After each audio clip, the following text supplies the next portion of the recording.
uKhuzani Dlamlenze uMfumampongozi usalokhu eyitholile ingcomo eyibheke emotweni yakhe yemiliyoni.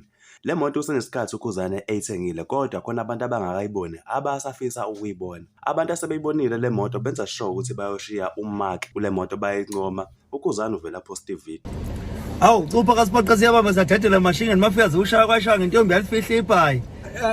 Sikule moto le moto ngiyayibona ke le moto. Iyo le moto odumo. Iyo le uqobo Ayihle bafethu le moto. Siyabonga Ayihle mfethu imoto yakho siyakubonga.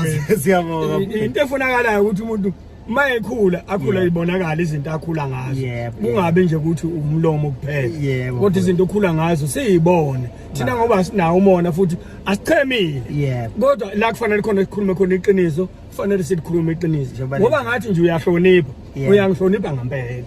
Cupha kasiphoqa. Siyabonga. Kahla bethithisa. Nazo